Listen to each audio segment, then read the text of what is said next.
that Don Pedro comes this night to Messina? He is very near. He was not 3 leagues off when I left him.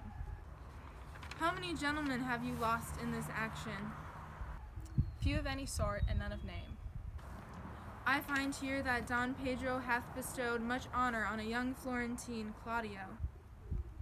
Much deserves on his part. He hath borne himself beyond the promise of his age, doing, in the figure of a lamb, the feats of a lion. I pray you, is Signor Montanaro returned from war or no? I know none of the name, lady. My cousin means Signor Benedict of Padua. Oh, he's returned, and a pleasant as he ever was. I pray you, how many hath he killed and eaten in these wars, but how many hath he killed, for indeed I promise to eat all his killings. Faith, niece, you tax Signor Benedict too much. He hath done good service in these wars, and a good soldier too, lady. And a good soldier to a lady, but what is he to a lord? A lord to lord, a man to man, stuffed with all honorable virtues. It is so indeed, he is no less than a stuffed man. I see, lady, the gentleman is not in your books.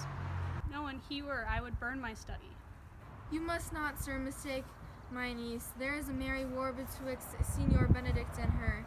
They never meet, but there's a skirmish of wit between them. Alas, he gets nothing by that, but I pray you, who is his companion now? He hath every month a new sworn brother. He is in most due company of the right noble Claudio. O Lord, he will hang upon him like a disease. Good God help the noble Claudio if he have caught Benedict. I will hold friends with you, lady. Do, good friend. You will never run mad, niece? No, not till a hot January.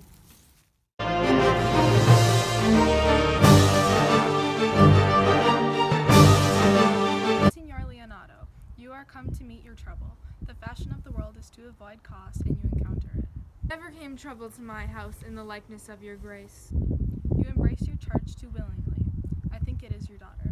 Her mother hath many times told me so. Were you in doubt, sir, that you asked her? Signor Benedict, no, for then were you a child? I wonder that you will still be talking, Signor Benedict. Nobody marks you. What, my dear Lady Disdain, are you yet living? It is possible Disdain should die while she hath such meat foot to feed it as Signor Benedict. Courtesy itself must convert to disdain if you come in her presence.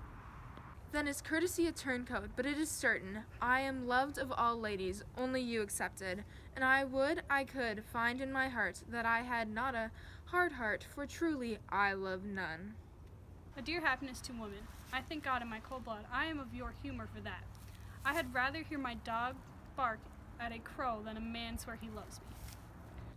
God keep your ladyship still in that mind, so some gentleman or other shall escape a scarred face. Scratching could not make it worse, and for such a face as yours. I would my horse had the speed of your tongue, but keep your way, in God's name I have done. You always end with a jade's trick, I know you of old. Signor Claudio and Signor Benedict, my dear friend Leonardo has invited you all. I tell him we shall stay here at least a month. Let me bid you welcome, my lord. Being reconciled to the prince your brother, I owe you all duty. Thank you. I'm not at many words, but I thank you. Please it in your grace, lead on. Benedict, didst thou note the daughter of Signor Leonardo?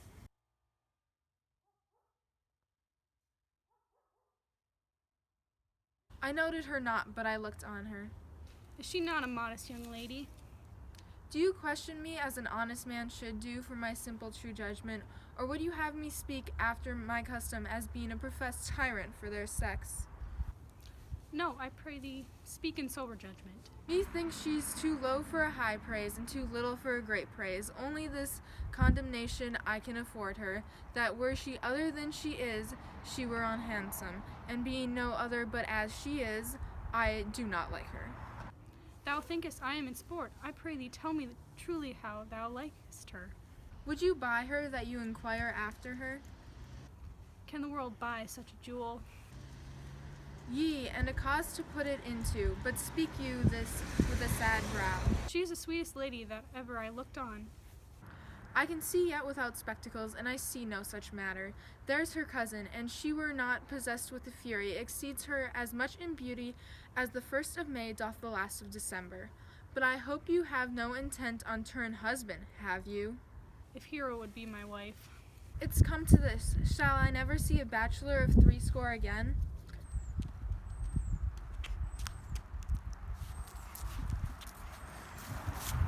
What secret hath held you here, that you followed not to Leonato's?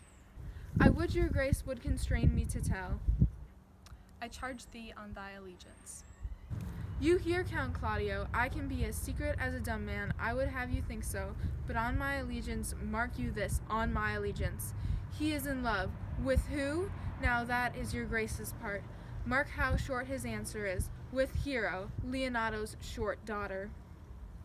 Amen. If you love her, for the lady is very well worthy. You speak this to fetch me in, my lord. By my troth, I speak my thought. That I love her, I feel. That she is worthy, I know. That I neither feel how she should be loved, nor know how she should be worthy. It is the opinion that fire cannot melt out of me. I will die in it at the stake. Thou wast ever an obedience heretic in the despite of beauty. That a woman conceived me, I thank her, and she brought me up, I likewise give her most humble thanks. But all women shall pardon me, I will live a bachelor. I shall see thee, ere I die, look pale with love. With anger, with sickness, or with hunger, my lord, not with love. In the meantime, good Signor Benedict, commend me to Leonato, and tell him I will not fail at supper, for indeed hath he made good preparation. And so I leave you. Hath Leonato any son, my lord?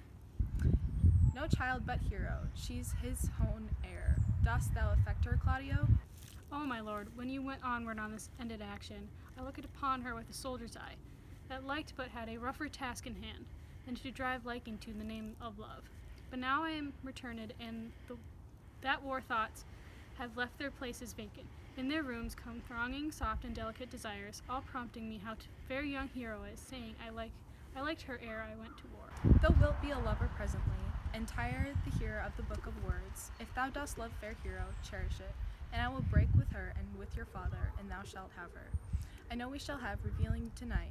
I will assume thy any part, some disguise, and tell fair Hero I am Claudio, and in her bosom I'll unclasp my heart, and take her hearing prisoner with my amorous tale.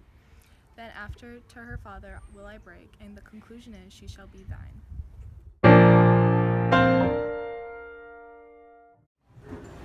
How now? My lord, I can tell you strange news that you yet dream not of. Are they good? The prince and Count Claudio, I thus much overheard. The prince discovered to Claudio that he loved your daughter and meant to acknowledge it. This night is a dance. I will acquaint my daughter with all, that she may be the better prepared for an answer. If pre-adventure this be true, go you and tell her of it.